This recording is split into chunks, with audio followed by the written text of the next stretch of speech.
April 7, 1945. Dawn crept up the western edge of the Pacific as thin, silver contrails drew faint scars across a pale horizon. 30,000 feet above the volcanic islands, the roar of inline engines broke the calm, the tightly woven growl of American P-51 Mustangs heading north from Iwo Jima. The men inside felt both alive and sealed within a furnace of noise. The oxygen masks tugged at their faces. Frost laced the canopies. Below stretched an endless quilt of indigo water, the emptiest space on Earth. Ahead, Tokyo.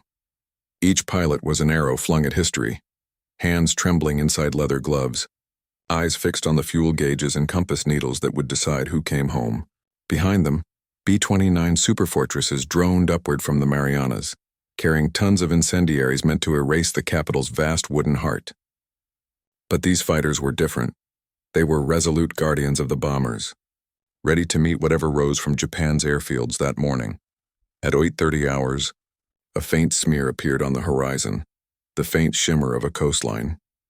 Within minutes, black smoke from factories and bursts of anti-aircraft fire erupted into the air. The Mustangs tightened formation, sunlight flashing off their polished wings, the white star and bar insignia glaring against the dawn. They had traveled over 700 miles from an island wrested from fire and blood just weeks before. What began as a desperate gamble of fuel and distance would soon redefine the reach of American air power. Story that began long before these wings ever touched the Japanese sky. The wind over Tokyo carried the echo of engines born from necessity. To understand how those engines came to rule the air, we must step back to the struggle that created them. The skies over Tokyo in 1945 did not become American battlegrounds overnight. They were the end result of a relentless, wrenching evolution that began half a world away. Over the cold, gray skies of Europe and the rising flame of total war. When the Second World War divided the globe, the United States faced a riddle of distance. Its industry could produce vast fleets of bombers, but those great machines were useless without fighters that could match their range. In 1941 and 1942, American and British airmen learned a cruel lesson. A bomber might defend itself with 10 guns, yet without escort, altitude and courage meant little. Wave after wave of B-17s and B-24s were torn apart by German fighters long before reaching their targets. The cry for a long-range escort thundered across the corridors of every Allied headquarters. Across the Atlantic, a determined gamble took shape. North American Aviation, originally contracted to supply fighters for Britain, designed an aircraft around a series of radical ideas: a laminar flow wing to cut drag, a bubble canopy for vision, and a sleek, efficient fuselage. The prototype was a promise, but it needed power. Only after engineers wed the British Rolls-Royce Merlin engine to the Mustang's American frame did the miracle truly emerge. Suddenly, the airplane could climb higher, fly farther, and fight longer than any Allied fighter before it.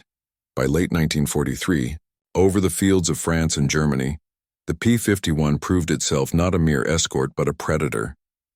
It stretched the reach of the 8th Air Force and turned the tide of the air war. Combat reports spoke of astonishment. The Mustangs could stay with the bombers all the way to Berlin and back. Pilots returned home drained but alive. Daylight bombing became viable once more. Yet for all its triumph in Europe, the Pacific remained one enormous oceanic barrier. Japan's cities lay thousands of miles from any American airbase. Even the most advanced bombers struggled to reach their targets, and the early air raids from China or the Marianas suffered from range limits that sapped precision. The island-hopping campaign across the Central Pacific sought not just geographic revenge but airfields, stepping stones for aircraft to push deeper toward Japan's naked heart. By 1944, attention turned to a new jewel, the B-29 Superfortress, an engineering marvel able to cruise higher, faster, and farther than anything that had flown before. From bases carved into Saipan and Tinian, these giants could reach the Japanese mainland, but they would have to go alone. No existing Allied fighter possessed the endurance to accompany them. P-47s and P-38s were formidable, yet they guzzled fuel too quickly. The gap between bomber and fighter once again loomed. The same peril repeated across another ocean. Every mission looked like a death sentence for hundreds of bomber crews. Japanese interceptors flown by veterans hardened over years of ferocious combat waited above Honshu's coasts. The American flyers nicknamed these long, lonely journeys the Empire runs. To them, hope had a distance, and it ran out somewhere over the blue horizon. Then came an improbable solution, a patch of volcanic rock midway between the Marianas and Tokyo, Iwo Jima. On maps it looked insignificant, barely 21 square kilometers of ash and sulfur vents, but its location rewrote aviation math. Capturing it would provide an emergency landing strip for crippled bombers and, more crucially, a fighter base that could bring the Mustang to Japan. In February 1945, the U.S. Marines stormed Iwo Jima and paid the cost in blood. Nearly 7,000 dead, tens of thousands wounded. The island's conquest became one of the most savage battles in Pacific history. When the guns finally fell silent, engineers immediately began scraping and leveling the island's shattered surface into runways. It was more than an engineering project. It was a transformation from carnage to capability. By March, the first P-51 units of the 7th Fighter Command arrived, exhausted but determined. They called the island the Sulphur Island, its air reeking of decay and heat. Maintenance crews slept inside aircraft crates. Dust storms blew grit into engines. Yet the pilots knew what they were building, a bridge of air stretching straight to Tokyo. Each Mustang was modified for range. Drop tanks hung beneath its wings like metal lungs, supplying hundreds of extra gallons of high-octane fuel. Navigators recalculated routes over the endless Pacific, using simple compasses and the rising sun. The plan was audacious. 6 hours in flight, hours of combat endurance, a 1,000-mile round trip with barely a margin for error. It was the same aircraft that once roared over Berlin, yet now its battlefield was an ocean. The machine that had proved America could win the air war over Europe was being readied to finish the fight against Japan. From the ashes of Iwo Jima's black sand, runways would rise the sound of victory's final engine. Toned air, a new kind of mission neither side had yet imagined. But to understand what awaited those pilots as they pointed north across that deadly distance, we must first see how the Pacific Air War itself had evolved. The shifting tide of strategy, the technology, and the desperation that pulled the sky ever closer to Tokyo. By the time Iwo Jima's runways hardened beneath the heat of March 1945, Japan's once mighty empire was ringed by American carriers, submarine patrols, and fleets of bombers.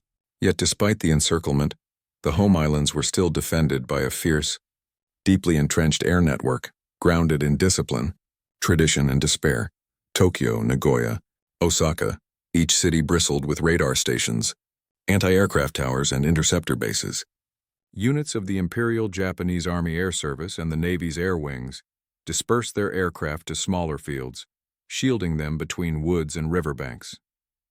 The remaining fighters, the agile Ki-84 Hayates, the lethal N-1K2J Shidens, and aging Zeros, waited to throw themselves at the next American raid. Fuel shortages starved them. Spare parts vanished, yet the courage of Japan's pilots never wavered. The B-29 superfortresses rising from Saipan and Tinian carried the shadow of that defiance. Each was a steel castle in the sky, 4 Wright R-3350 engines groaning under load, a pressurized cockpit, a bomb bay capable of delivering tens of thousands of pounds of destruction. But even with these advantages, the odds were dreadful. Without fighter escort, formation integrity crumbled under coordinated Japanese attacks. Then in early March, a change of doctrine shook the air war's foundations. Major General Curtis E. LeMay, newly transferred from Europe, assumed command of the 21 Bomber Command. He rewrote the very rules of strategic bombing, abandon high-altitude precision, embrace low-level incendiary night raids. It was raw, brutal pragmatism. Japanese cities built from wood and paper turned into tinder for the new weapon, the M69 incendiary cluster. On the night of March 9, 1945, Operation Meeting House set Tokyo ablaze. More than 1,600 tons of bombs rained down in 3 hours. Entire districts vanished under a single roaring firestorm. In the morning light, 25 square miles of the capital were gone and over 80,000 people lay dead or dying. The raid stunned even hardened veterans. Pilots could smell the city's smoke 150 miles out to sea. Yet alongside this brutal shift came a critical operational question. Who would protect the bombers during daylight? The B-29's greatest advantage lay in altitude and range, but its long flight paths invited interception. The 7th Fighter Command on Iwo Jima was chosen to answer that call. Every aspect of those first missions was an experiment. Crews studied weather maps, magnetic declination tables, and the geometry of celestial navigation. The Mustang's dual 75-gallon drop tanks gave it reach barely sufficient for the task. Pilots were taught to run engines lean, to squeeze every drop of range from the Merlin's thirst. Each sortie meant hours of isolation. Each mistake meant death by fuel starvation over the Pacific. The men who would carry out the missions hailed from groups like the 15th, 21st, and 506th Fighter Groups, call signs soon to become legends. They trained relentlessly, practicing long overwater flights and mock interceptions. Engineers reinforced radios with long-range transmitters, while ground crews packed survival rafts and emergency flares. On Iwo Jima, the volcanic dust chewed through filters, and every takeoff was a gamble between power and grit. Japanese intelligence quickly realized what Iwo Jima meant: a dagger aimed at Tokyo's sky. They shelled the island from submarines and launched desperate air raids to crater the newborn runways. None of it stopped the Americans. The construction battalions worked under fire, expanding one airstrip into 3. Within weeks, the 7th Fighter Command reported combat readiness. LeMay wasted no time. He ordered the first Mustang escort for B-29s attacking Tokyo in mid-April, nominally a fighter sweep that would also serve as combat baptism. For the pilots, it was proof of concept. If they succeeded, Japan's air defense network would be severed from its claws. Behind every mission brief lay an ocean's worth of logistics. Fuel depots on Iwo Jima had to store enough aviation gasoline for both outbound and returning flights. Weather reconnaissance teams in Guam plotted upper-level wind currents. The route, a near straight line to the Japanese capital, was brutally simple, offering no alternatives, no detours, no escorts. The pilots called it the Tokyo Express. Superstition mingled with engineering. Each man memorized the exact engine settings that might bring him home. For the Japanese radar operators, the first Mustang formations appeared as whispering blips over the morning sea. For their commanders, disbelief followed. American single-seat fighters over Tokyo? The thought had seemed impossible. Few realized that within a matter of weeks, the same silhouettes would become the daily heralds of destruction, slicing through smoke and sunrise alike to guard the B-29s overhead. These new escorts changed more than tactics. They changed psychology. American bomber crews felt a calm they hadn't known since Europe. They could look out their glass turrets and see Mustang wings glinting in sunlight, keeping watch. The cost of each bombing mission would drop. Japan's defense corridors would begin to crumble. By spring, the rhythm of war between Iwo Jima and Tokyo became a grim commute. Takeoff at dawn from sulfur-black runways, 6 hours of flight through empty blue, bomb Tokyo, fight for survival, turn back home. The industrial might of America was now measured not just in tons of bombs, but in gallons of aviation fuel and the resolve of pilots who dared traverse an ocean in pursuit of the enemy. Above the steel factories and wooden homes of Tokyo, that resolve would be tested. In the months to come, technology, willpower, and distance itself would collide, and the unsuspecting clouds over Japan would bear silent witness to the unfolding of a new kind of aerial war. The Mustang was a study in paradox, at once elegant and merciless. Its success stemmed from 100 small victories in mechanics and mathematics, all converging in one goal: range. The P-51's laminar flow wing, unique for its time, reduced drag by keeping airflow smooth across its surface. It sliced the air instead of wrestling it. Beneath the spinner, the liquid-cooled Rolls-Royce derived. Packard Merlin engine converted precision into power.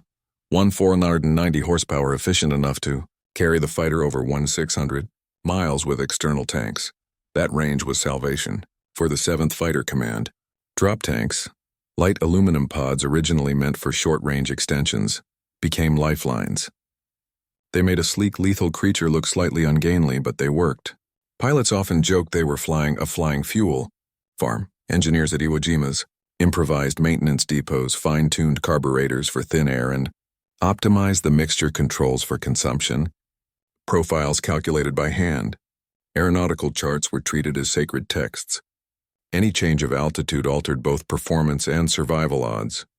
The Mustang's simplicity under stress was its genius. Its narrow, low-drag fuselage allowed high speed for minimal fuel burn.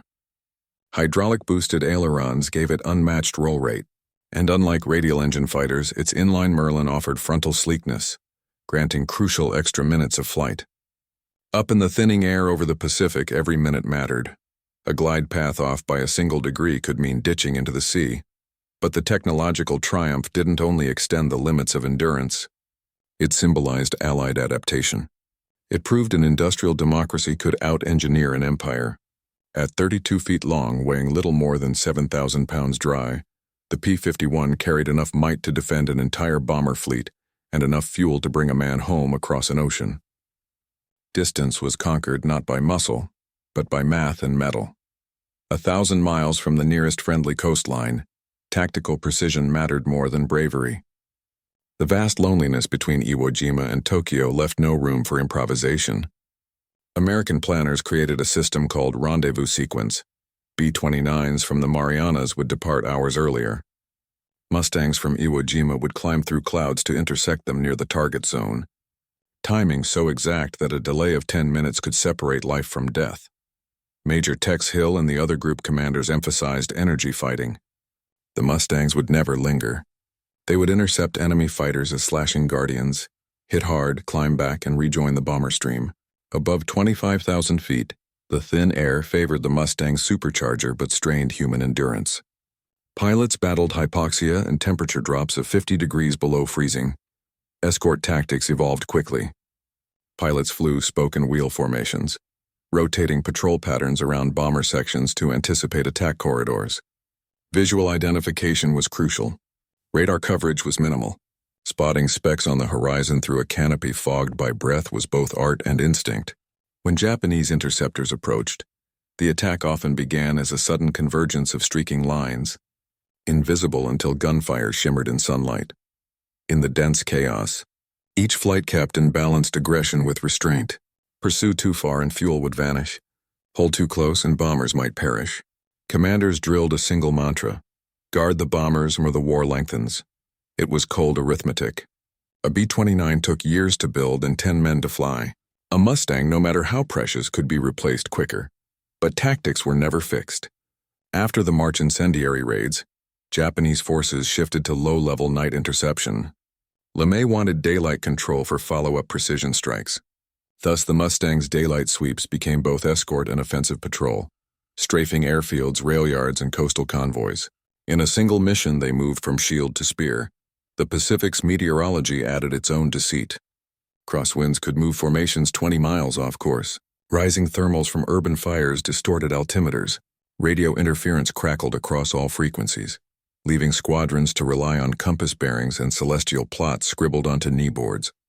One misread heading, one sputtering engine, and the pilot faced 600 miles of water and the faint hope of an air-sea rescue plane. Still, under these impossibilities, the tactics worked. By April 1945, coordinated attacks reduced losing rates. Bomber losses plummeted. Japanese defense networks began to fray. From the bomber gunners' turrets, the silver P-51s wheeling and diving against interceptors looked like guardian angels of machinery. For Japan, every failed interception carried a deeper sting. Their pilots fought with dwindling experience. Fuel rationing restricted flight hours. Mechanical failures claimed as many aircraft as combat did. American intelligence later estimated that by midsummer, the Japanese home air defense had become skeletal. The marriage of technology and tactics turned the P-51 from a plane into a principle: precision in fuel, discipline in action, endurance as a weapon. But beyond the mechanics and maneuvers, there were faces inside those aluminum shells. Men who traded childhoods for flight hours and chances for survival. To understand what it took to fly into Tokyo's defenses, we must meet the human element within this machine age of war. On Iwo Jima, life for a Mustang pilot balanced between tedium and terror. Days were spent under the drone of compressors and the tang of aviation fuel. Nights under stars that burned too clearly to promise safety. Young men, most barely out of high school, carried maps where half the route was just blue emptiness. Their bunks were canvas cots inside Quonset huts streaked with volcanic dust. The dust never left, and it coated instruments, food, skin. Maintenance crews called it hell powder. Pilots learned to tape their sleeves shut to keep it out. Letters from home spoke of baseball seasons and ration lines. The men replied with talk of engine settings and the odd poetry of the Pacific sky. They were volunteers in name, but prisoners of duty. There was humor, black, biting, necessary. Jokes about how the island smelled like the devil's toast. But inside the laughter was the knowledge that each sortie was a coin toss. Pilots were issued survival kits containing chocolate, morphine, and a small pistol. Few ever used them. A ditching in 80-degree water, hundreds of miles from land, meant a slow vanishing. Before dawn launches, they gathered at the mess tent, bleary-eyed, clutching tin mugs of coffee that tasted of rust. Briefings announced routes, altitudes, and the dispassionate prediction, expected resistance moderate to heavy. No bravado, no music, just the crackle of maps and the smell of nervous sweat. In flight, conversation vanished. Radiostatic call signs, bursts of clipped code. Most veterans later described a strange amnesia of fear. They felt nothing until return approached, then everything all at once. The sensory imprint was always the same. Vibration through the seat frame, the acrid sting of gunpowder, the metallic sound when 50 caliber shells spent themselves into the wings' empty bays. They fought knowing their opponents were also young, also frightened. Sometimes a Mustang pilot glimpsed the enemy through the canopy. Flashes of silk, black smoke, a rising column of flame below. The Pacific War was immense, but at 500 miles an hour, everything shrank to two human faces passing through a second of shared mortality. When they landed back on Iwo Jima, dust clouds swallowed the runways. Mechanics ran to refuel even before propellers stopped spinning. The smell of oil and hot metal hung heavy in the air. Those who lost wingmen felt it like missing limbs. Yet the next dawn they flew again. Endurance, not victory, was the day's measurement. They were cogs in a vast machine, but also its beating pulse. Major General LeMay was not a man of poetry. Thick-set, cold-eyed behind steel-rimmed glasses, he approached war as an equation.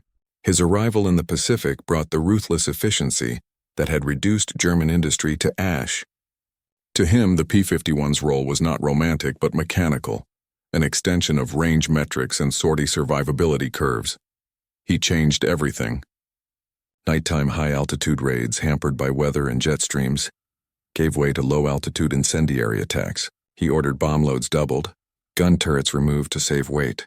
In headquarters briefings, his baritone voice dismissed comforting notions of precision. They built their cities of wood. We're going to burn them. Yet beneath his severity lay strategic brilliance.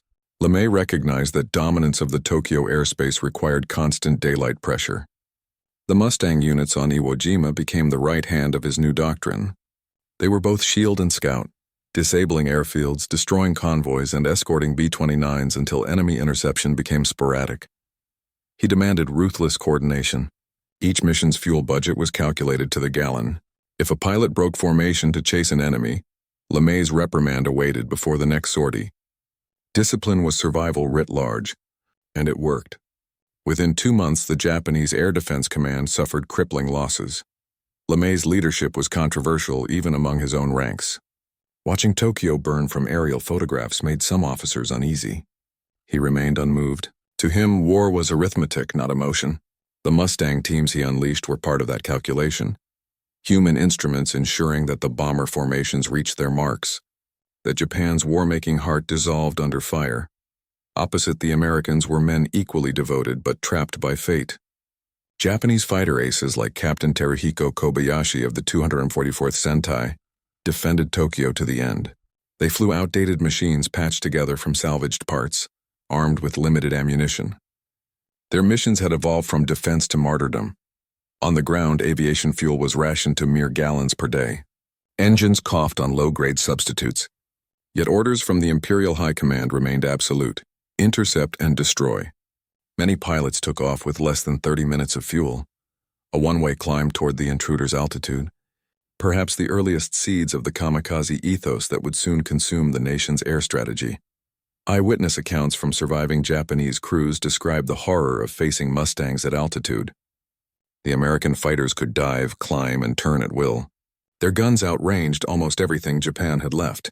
Combat became slaughter. Units disintegrated mid-engagement, and those who escaped carried the unbearable weight of failure back to empty hangars. Civilians in Tokyo, looking up, began to call the small silver fighters ghosts before the fire. For them, the war had descended from myth to inevitability. By midsummer 1945, Japan's air network no longer functioned as a defense system, but as isolated pockets of resistance. Pilots trained in haste, aircraft unpainted, mission suicidal. The Mustang's dominance turned the Japanese sky from shield to execution ground. Still, within that defeat flickered moments of desperate valor.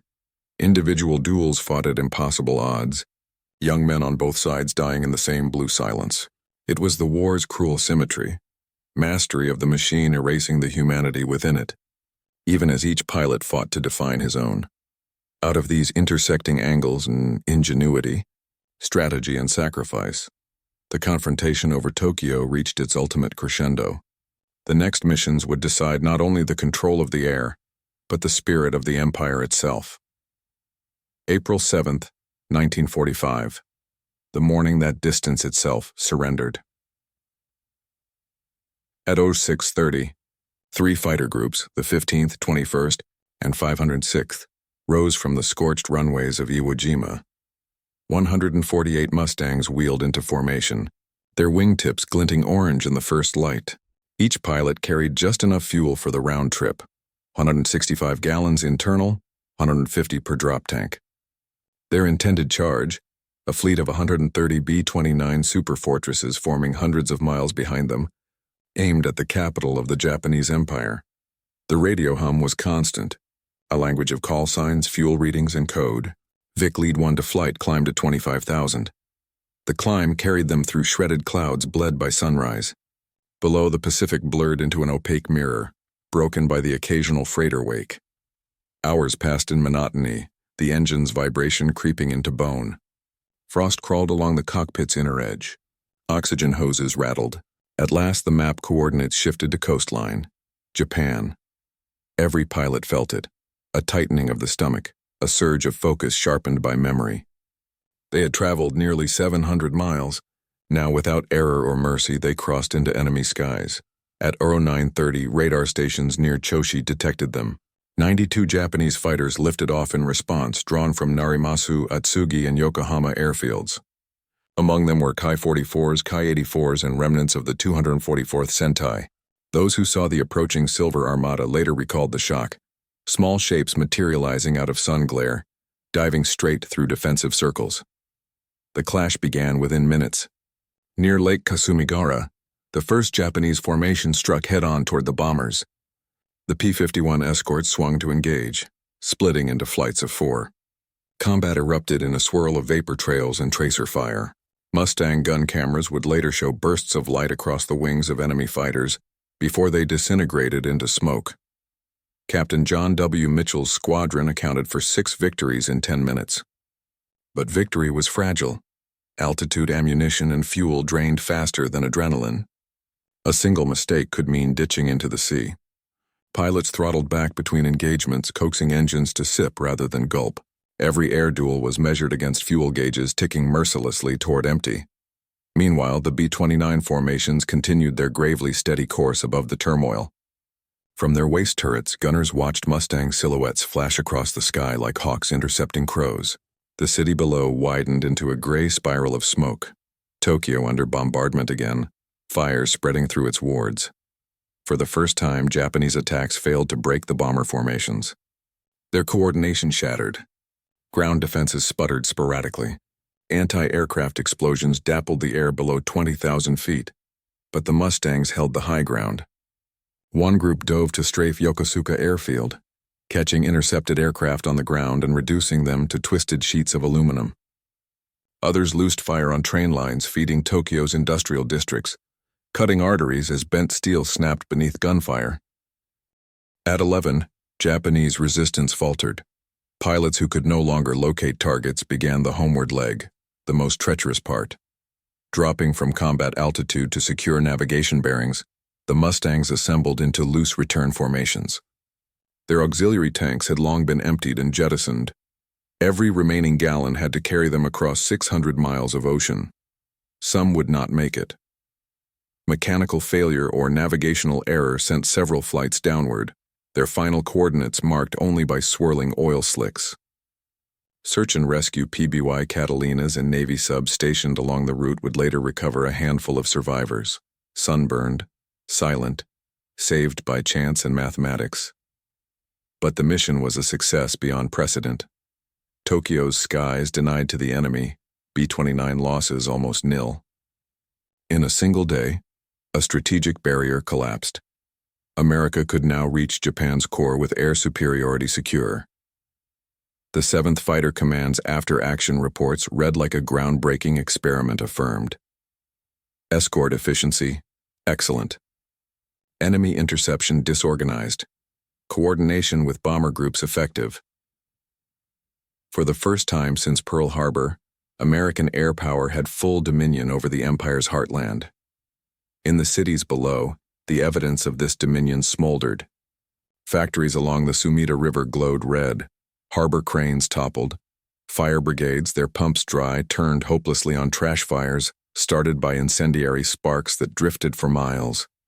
No plane remained aloft to challenge the intruders. From that day through the months that followed, Tokyo's defenders faced an unending visitation.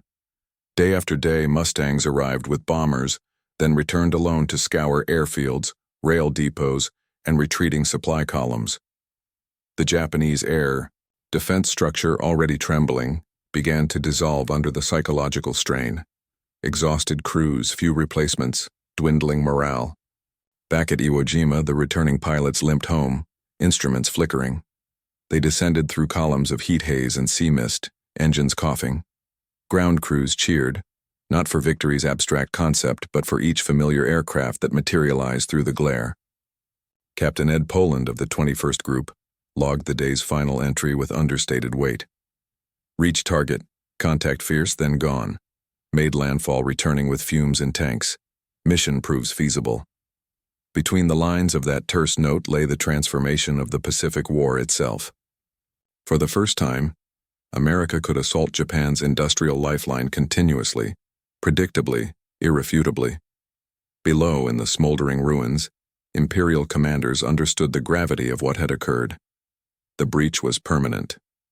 And as late spring bled into early summer, the tide of air battles over Japan would crest once more, turning domination into annihilation.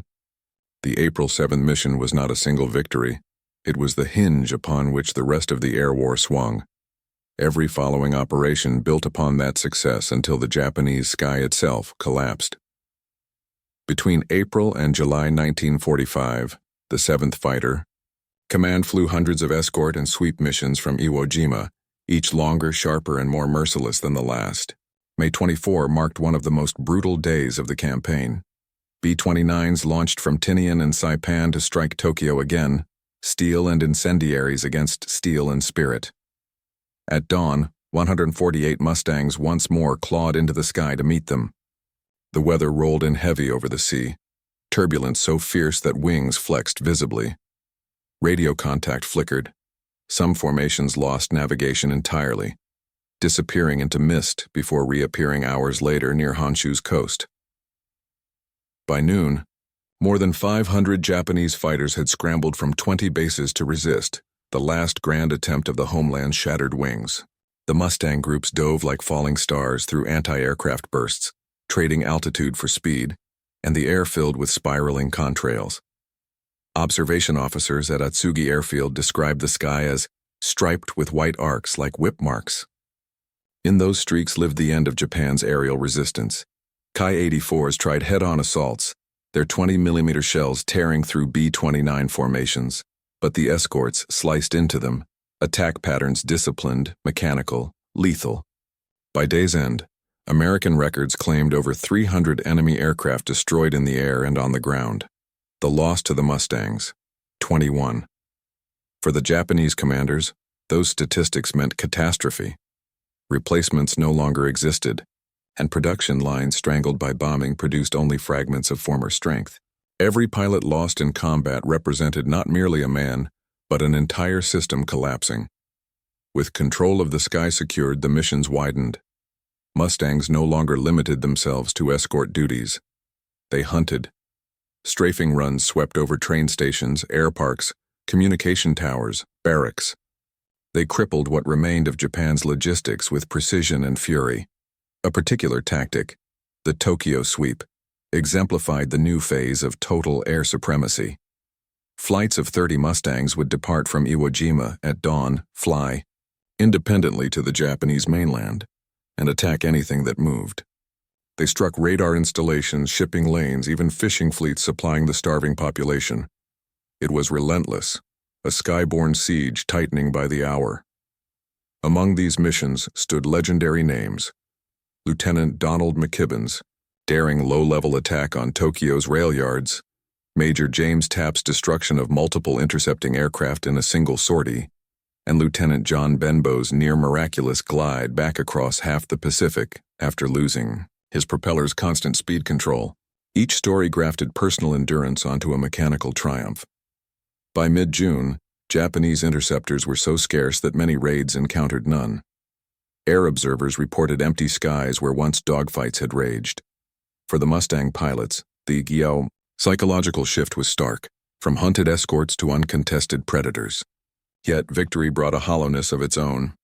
The missions still carried risk: mechanical failure, weather, or the silent ocean waiting below. But combat adrenaline replaced by monotony weighed heavy. Pilots started to keep score, less for fame, and more to mark the passing of time before the inevitable surrender. Back in Tokyo, the population lived under permanent overcast, smoke mixed with haze. The once crowded air raid shelters overflowed. Evacuation trains ferried children to rural areas already scorched by other raids. The constant hum of American engines became the soundtrack of approaching defeat. Inside Japan's high command, debates raged about how to respond. Some officers proposed conserving aircraft for the anticipated Allied invasion, Operation Downfall. Others urged suicide intercepts to preserve national honor. The Emperor's advisors watched as daily reports shrank from entire squadrons to single-digit fighter counts. For the Americans, each day's return to Iwo Jima delivered proof that the impossible had become routine. By July, nearly every B-29 operation against the home islands included P-51 escort. Bomber loss rates dropped below 2%, unheard of earlier in the war. The efficiency emboldened U.S. command to plan continuous bombardment through the summer, culminating in missions that would set the stage for atomic delivery from Tinian. The Mustang's shadow thus reached far beyond its own missions. It enabled the strategic sequence leading to Japan's final collapse. Without control of the skies, the bombers carrying the atomic payloads would have faced deadly resistance. Instead, when those aircraft flew in August, the Japanese air system was already a memory. The pilots stationed on Iwo Jima didn't know their role would soon be written into nuclear history. They only saw the statistics on the operations board: sorties 1,400, aircraft lost 26, enemy destroyed 650 plus. Numbers scrawled in chalk, each digit paid for by sweat, fuel, and restless dreams. July's closing raids painted the final portrait of that domination. On the 10th, over 400 Mustangs flooded Japan's skies, pummeling targets from Sendai to Kagoshima. It was the largest single-day fighter operation in the Pacific War. Little opposition appeared.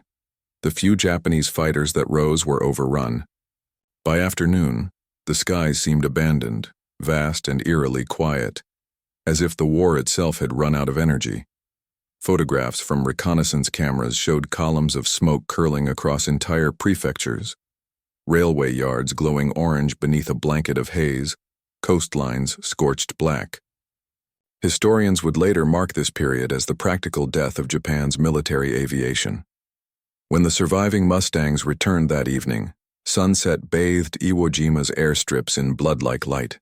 The sea shimmered red, the runways reflecting the last glow like a warning and an epitaph. Mechanics saluted the aircraft, counting them one by one, the ritual of survival itself. Inside the briefing huts, the mission logs filled another line. Outside, pilots sprawled on oil-stained sandbags, too tired for celebration. The war felt enormous yet strangely small, reduced to the quiet tick of cooling engines and the smell of fuel. They had seen a nation's sky conquered, a capital burned, and an idea, the invincibility of distance, finally erased. When the smoke cleared over Tokyo Bay, the air was no longer a battlefield, but a dominion. And from that dominion would flow both triumph and devastation as the final months of the Pacific War drew humanity to its ultimate reckoning. When August 1945 arrived, the air war over Japan had become astonishingly one-sided. What began as a distant gamble from a desolate island ended as total mastery of the sky. The P-51 Mustang had outlasted its purpose, not because it was obsolete, but because there was nothing left to fight. The effects were visible in every statistic. Between April and mid-August, the 7th Fighter Command flew more than 15,000 sorties from Iwo Jima.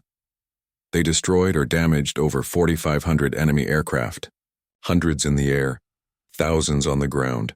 In those same months, B-29 losses on daylight raids dropped to nearly negligible levels. Each bombing mission that once cost dozens of crews now returned largely intact. The Mustang had created a protective umbrella under which the superfortresses could operate at will.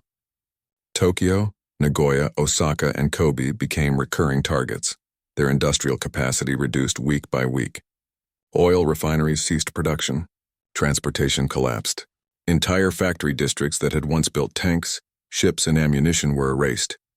Japan's war economy was bleeding to death in plain sight, and there was no refuge in its own atmosphere. For the bomber crews, the difference felt miraculous. Veterans of earlier unescorted missions spoke of a new calm. The once terrifying trip across the open Pacific now carried an odd serenity, broken only by the faint radio chatter of their Mustang guardians. Crews reported looking up from navigation tables to see P-51 wings glinting above, and feeling for the first time certainty of survival. On the ground, the transformation was apocalyptic. The incendiary raids, now unconstrained by meaningful defense, multiplied. Across the home islands, entire cities turned to ash. The March and May raids on Tokyo had already burned its heart. By late July, the combined operations left over 50% of the capital flattened. Railroads lay twisted, canals choked with debris. Japan's remaining industrial planners began discussing decentralization to the countryside, but even rural factories could not hide from the Mustang's strafing. Japanese reports from the era read like obituaries. A downed officer described in his diary how each day begins with the sound of engines like summer thunder. We have lost the sky. We fight from tunnels, and still they find us. For the men on Iwo Jima, the technological war had become a mechanical rhythm. Flights launched every morning, bomb bays loaded, drop tanks filled, navigation checks repeated until rote. Mechanics worked around the clock, refitting war-weary planes whose aluminum skins bore scars from salt air, shrapnel, and volcanic sand. Nearly every aircraft leaked oil somewhere, but leaks mattered less than lift. Casualties still occurred, but now mostly from the environment. Crashes on takeoff, engine failures, storms that erased formations. Mishaps filled more reports than enemy contact. To the average pilot, combat had transformed into endurance racing. Survival meant conquering physics more often than opponents. Commanders tracked success by graphs. The downward slope of bomber losses became the upward slope of confidence within U.S. Army Air Force's headquarters. General Loris Norstad described the shift as moving from assault to occupation in midair. That change in balance shaped everything that followed. Curtis LeMay's headquarters at Guam consolidated the gains. With the Mustang shields firmly established, B-29s could switch from scattered mass raids to sustained, systematic obliteration. By midsummer, even the Emperor's advisors recognized the futility of defense. Their logistical memos discussed remaining under continuous daylight surveillance by enemy fighters. Intelligence intercepts told the same story. Factories evacuated, assembly lines silent, fuel rationed beyond reason.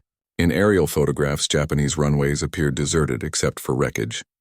Air staff analysts in Washington could trace Japan's economic heartbeat directly through those images, a steady line dropping toward zero. For the Mustang pilots, monotony veiled the enormity of what they'd achieved. Each mission blurred into the next. Takeoff, climb, rendezvous, escort, return. The distances still demanded nerve, Even routine success carried risk. Yet when they looked out over the Japanese homeland, mile after mile of burned concrete and blackened timber, they knew victory had crossed a point of no return. By the end of July, American control extended from Guam to Hokkaido. The air, once Japan's proudest field of honor, had become a tool of humiliation. The Imperial Air Service could no longer even escort its emperor's travel between cities. Few Japanese planes rose to challenge the persistent silver outlines that haunted their mornings. The Mustang had delivered what no navy or army could: unbroken reach. It made the Pacific small. Shortened supply lines turned into long shadows over Japanese industries. Every daylight hour carried the possibility of attack. The 7th Fighter Command's records from August 5th read simply, "Missions proceeding normal to primary targets. Results excellent." It was bureaucratic understatement hiding the momentum of annihilation. And then, just 6 days later, air supremacy would deliver its final and most terrible manifestation. When the ultimate payloads descended through that very same unopposed sky toward Hiroshima and Nagasaki. August 6, 1945.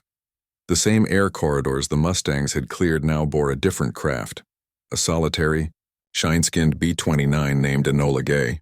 Unescorted, it passed through a void once filled with interception alarms. The silence of that flight was not coincidence. It was the final proof of what the P-51 force from Iwo Jima had accomplished. 3 days later, Boxcar followed to Nagasaki. No Japanese fighter rose to meet either plane. The Empire's air defenses existed only on paper. The sky was United States territory now. When the mushroom clouds unfurled and the war lurched toward surrender, the Mustang squadrons on Iwo Jima saw the headlines secondhand, typed communiques, terse radio reports. They kept flying until official orders told them to stop. Escort missions became reconnaissance loops, then mercy flights dropping food to prison camps or guiding damaged bombers back from storm fronts. By mid-August, the guns on most P-51s were empty, their barrels rusting in the salt air. On August 15th, the day Emperor Hirohito's address ended the conflict, pilots at Iwo Jima gathered around field radios. The broadcast's faint, formal Japanese syllables carried across the black sand runways like wind. Few understood the words. Everyone understood the tone. Some men cheered quietly. Others sat down and stared at the ocean. The thing that had consumed every hour of their lives for months simply evaporated into static. In Tokyo, what remained of the 244th Sentai rolled their fighters onto airfields and surrendered them intact. Mechanics wept beside machines they could no longer fuel. For them, surrender meant not merely defeat, but obsolescence. The aftermath statistics were almost abstract. Japan's aviation industry had produced roughly 76,000 planes between 1941 and 1945. By war's end, fewer than 5,000 could still fly. Of those, most were grounded by fuel shortage or damaged runways. The P-51's dominance had ground this enormous system into scrap without ever crossing a runway threshold. From Iwo Jima, American engineers watched the transition from war to occupation with disbelief. The island that had cost nearly 7,000 marine lives now served as a service depot for a Japan that no longer fought. Squadrons that once launched dawn raids practiced formation flybys for photographers. The sandstorms that once blinded takeoff still howled. Only the purpose had changed. Pilots rotated home, some within weeks, traded back into civilian clothes that no longer fit who they'd become. A few stayed on as part of the U.S. Army Air Force's first forward presence in the new Pacific Order. In debriefings, they spoke about fatigue more than fear, exhaustion measured not just in flight hours but in memory. For Japan, meanwhile, the psychological ruin was profound. The Mustang and the B-29 had cooperated to shrink an empire to silence. Entire generations grew up afterward with the understanding that control of the air equated to control of destiny. The post-war Japanese Self-Defense Air Force would later study both American aircraft as the models for every jet it would build. Historians often debate whether the P-51 was decisive or merely supportive, but numbers tell the story without embellishment. Bomber loss rates plunged from 8% to below 1% once the Iwo Jima escort missions began. More than 2,400 B-29 sorties reached targets previously deemed unreachable. Behind those dry figures lay thousands of lives saved on one side and lost on the other. For the ground crews and support staff who remained after VJ Day, the island turned quiet. The sound of engines cycling down became memory rather than alarm. Demobilization orders came slowly. The men spent their days dismantling their own infrastructure, hangars, welding sheds, ammunition stores, rebuilding nothing but silence. By late autumn 1945, recon flights over Japan photographed a landscape of absence, dozens of airfields without aircraft, smokestacks without smoke. The empire of the rising sun had been bombed until its shadow no longer showed on a map. In Washington, planners were already translating wartime lessons into blueprints for the jet age. They understood what had happened over Tokyo as something larger than victory.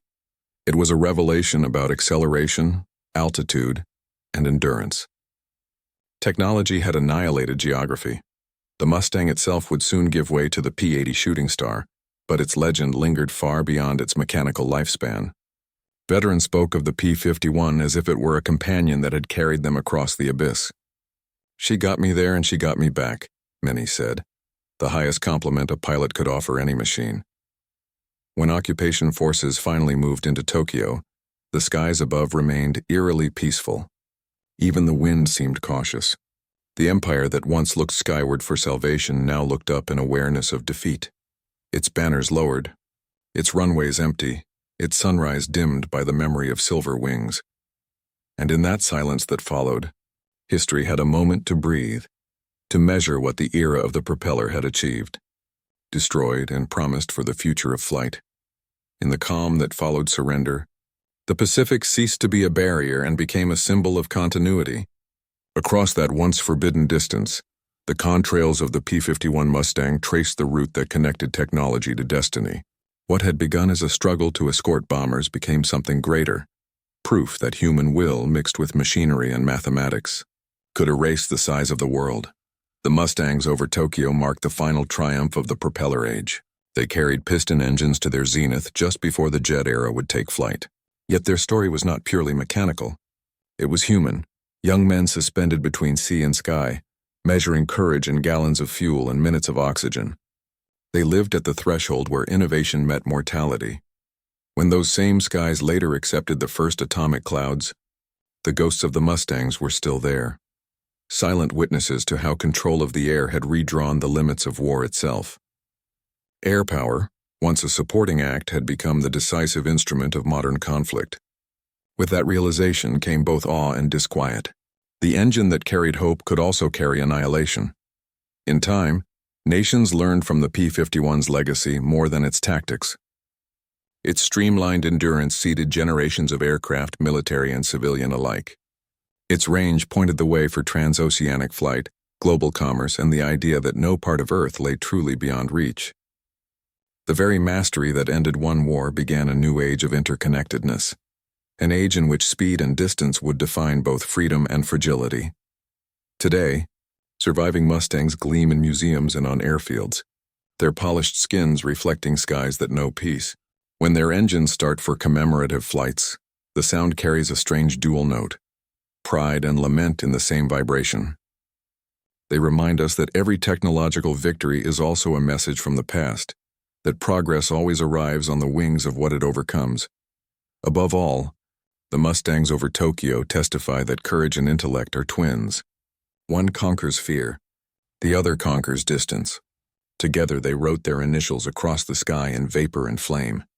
And though the clouds have long since drifted away, the line they drew between ambition and consequence remains perfectly visible to history.